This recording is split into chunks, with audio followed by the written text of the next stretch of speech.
Hi అండి, నమస్తే. Welcome back to our channel STR gallery. ఈరోజు వ్లాగ్ వచ్చేసి హైదరాబాద్ నుండి 50 కిలోమీటర్ల దూరంలో మన తెలంగాణలోనే అతిపెద్ద దేవస్థానం స్వర్ణగిరి టెంపుల్ అండి. మార్చి 6 రోజు ఈ ఆలయాన్ని ప్రాణప్రతిష్ఠ చేశారు శ్రీ చిన్నజీయర్ స్వామి వారు. మనం హైదరాబాద్ నుండి యాదాద్రి వెళ్ళే దారిలో భువనగిరి నుంచి 5 కిలోమీటర్ల దూరంలో ఈ టెంపుల్ ఉంటుందండి. దీనిని 22 ఎకరాల విస్తీర్ణంలో ఈ టెంపుల్ని నిర్మించారు. సో ఈ ఆలయం లోపల ఎలా ఉంది, ఎక్కడెక్కడ ఏం నిర్మించారు చూద్దామండి. వీడియో స్కిప్ చేయకుండా మొత్తం చూసేయండి. సో ఇది మెయిన్ ఎంట్రన్స్ అండి. మెయిన్ ఎంట్రన్స్ వచ్చేసి 3 గోపురాలతో నిర్మించారు. ఇది మధ్యలో అయితే శ్రీ రామానుజాచార్యుల వారిని నిర్మించారండి. ఇక్కడ వీడియోలో చూస్తున్నారు కదా, శ్రీ రామానుజాచార్యుల వారు. సో ఇక్కడ నుండి అయితే మేము కార్ పార్కింగ్ చేసామండి. కార్ బయటే పెట్టేశాము. లోపలికైతే వచ్చేస్తున్నాము. ఇలా లోపలికి కొంచెం దూరం నడవగానే లోపల వాటర్ ఫౌంటైన్ కనిపిస్తుందండి. అక్కడ నుండి మనం మెయిన్ లోపలికి వెళ్ళాలండి, టెంపుల్ లోపలికి. చూసారు కదా, ఇక్కడ లోపలైతే వచ్చేసామండి. చాలా రద్దీగా ఉంది. మేము వెళ్ళిన రోజైతే ఎంత బాగుందో కదా టెంపుల్ అయితే. ఇక్కడ లైటింగ్స్తో నైట్ వ్యూ అయితే చాలా బాగుందండి. ఇలా ఇక్కడైతే లెఫ్ట్ సైడ్లో కార్ పార్కింగ్ అండి. అది ఇక్కడ చాలామంది ఇలా లెఫ్ట్ సైడ్ కార్స్ అవి పార్క్ చేస్తున్నారు. సో ఇక్కడ కొన్ని ఫొటోస్ అవి తీసేసుకొని ఇక్కడ ఈ వాటర్ ఫౌంటైన్ వెనకాల మన శ్రీవారి పాదాలు ఉంటాయండి. వెంకటేశ్వర స్వామి పాదాలు చాలా పెద్దగా చాలా బాగున్నాయండి. అక్కడ దర్శనం చేసుకొని లోపలికైతే మెట్లు ఉంటాయండి, అక్కడ నుండి లోపలికి వెళ్ళాలి. సో ఇది చూసారు కదా, ఇక్కడ ఇలా దర్శనం అయితే చేసేసుకున్నాము ఇక్కడ. సో ఇక్కడ దర్శనం చేసుకొని మెట్ల ద్వారా అయితే మనం పైకి వెళ్ళాల్సి ఉంటుంది.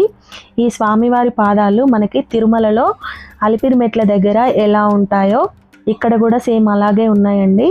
సో ఈ కొండ పేరు మానేపల్లి హిల్స్ అండి, ఇక్కడ రాసుంది కదా.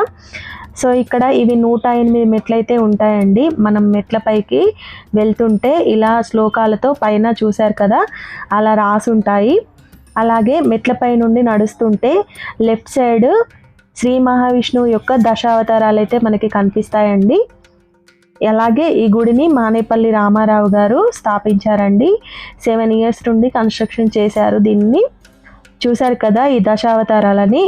అలాగే మనం ఈ గోవిందనామాలను చదువుకుంటూ ఈ దశావతారాలను చూసుకుంటూ పైకైతే వెళ్ళాల్సి ఉంటుంది. మెట్ల పైకి మీదికి రాగానే మనకి రాజగోపురం అయితే కనిపిస్తుందండి. ఇలా మెట్లు మొత్తం ఎక్కాక మనకి రైట్ సైడ్లో ఎదురుగానే రాజగోపురం, అలాగే రైట్ సైడ్లో గరుడ మండపం కూడా ఉంటుందండి.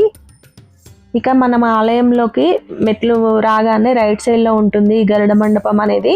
ఇలా కనిపిస్తుంది. చూశారు కదా, శ్రీ మహావిష్ణువు వాహనమైనటువంటి ఈ గరుత్మంతుని ఇక్కడ ప్రతిష్ఠించారు. ఇక్కడ నుండి ముందుకు వెళ్తే అతిపెద్దగా ఆంజనేయ స్వామి విగ్రహం కూడా కనిపిస్తుందండి. దాదాపు 120 అడుగుల ఎత్తులో ఉంటుంది ఆంజనేయ స్వామి విగ్రహం అయితే. సో ఇప్పుడైతే మేము దర్శనానికి అయితే క్యూ లైన్ కట్టామండి. చాలా రద్దీగా ఉంది. చాలా టైం పట్టిందండి మాకైతే దర్శనానికి. దాదాపు 2 అవర్స్ అయితే పట్టింది. ఇక్కడ చూశారు కదా ఎంత రద్దీగా ఉందో. ఇది రాజగోపురం నుండి దాని ఎదురుగా నుండి వెళ్ళాలండి లోపలికైతే. సో క్యూ లైన్లో నుండి చాలా టైం పట్టింది వెళ్ళడానికి.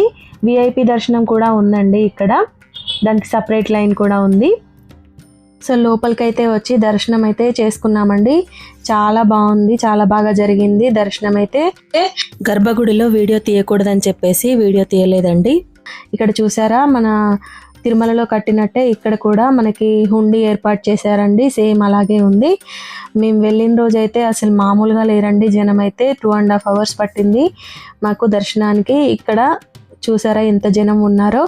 సో మేమైతే దర్శనం అయిపోయాక టెంపుల్ చుట్టూ ఇలా చూసుకుంటూ ఫొటోస్ అవి దిగుకుంటూ వెళ్ళామండి. అంతా చూసుకుంటూ అన్నీ.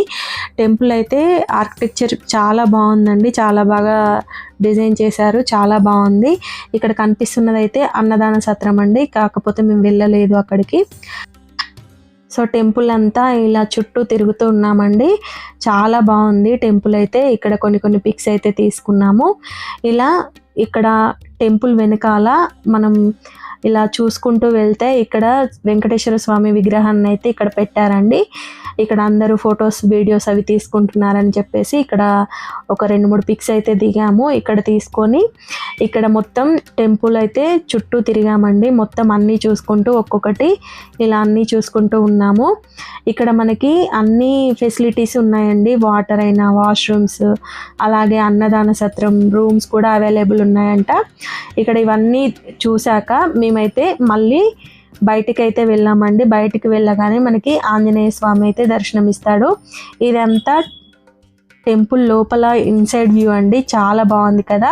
ఇప్పుడైతే బయటికి వచ్చామండి. బయటికి రాగానే మనకి ఇలా ఆంజనేయ స్వామి అయితే దర్శనం ఇస్తాడండి. దాదాపు 120 అడుగుల ఎత్తుందండి ఈ మందిరం అయితే. 40 అడుగులు అయితే విగ్రహం ఉందంట. ఇప్పుడు ఆంజనేయ స్వామి దర్శనం అయిపోయాక ఆంజనేయ స్వామి పక్కనే మనకి గంట మండపం ఏర్పాటు చేశారండి. ఇది భారతదేశంలోనే అతిపెద్ద గంటగా చెప్పొచ్చు. దాదాపు 1700 కేజీలు ఉందంటండి ఆ గంట. ఇప్పుడైతే మనం గంట దగ్గరికి వెళ్దామండి. ఇలా టెంపుల్ మొత్తం చూసేశాక చూసారా గంట కొడదామని చూస్తే ఇక్కడ లోపల అది లేదండి. మరి ఎందుకు తీసారో తెలీదు. ఇప్పుడైతే గంట చూసారా, చాలా పెద్దగా బాగుంది కదా. చాలా బరువు ఉందండి, అసలు కదలట్లేదు. ఇప్పుడైతే ఇలా మొత్తం అన్నీ చూశాక ఈ ఆలయంలో మరొక ప్రత్యేకత ఉందండి. అది ఏమిటంటే జలనారాయణ స్వామి విగ్రహం. ఇట్లా లోపలికి వెళ్ళగానే మధ్యలో కోనేరులో మధ్యలో ఇలా జలనారాయణ స్వామి ఉన్నారండి. చాలా బాగుంది కదా. ఈ వ్యూ అయితే చాలా బాగా నచ్చింది నాకైతే. ఇక్కడ నుండి ఇలా మొత్తం చూసేశాక బయటకైతే వచ్చేసామండి. అప్పటికే చాలా లేట్ అయిపోయిందని చెప్పేసి ఇంకా ఇంటికైతే బయలుదేరాము. ఇది టెంపుల్ అవుట్ సైడ్ వ్యూ అండి. మొత్తం అయితే టెంపుల్ అయితే చాలా బాగుంది అండి. వీలైతే ఒకసారి ఖచ్చితంగా వెళ్ళండి. వీడియో నచ్చినట్లయితే లైక్ చేయండి, షేర్ చేయండి, కామెంట్ చేయండి, అలాగే సబ్స్క్రైబ్ చేసుకోండి. Thanks for watching.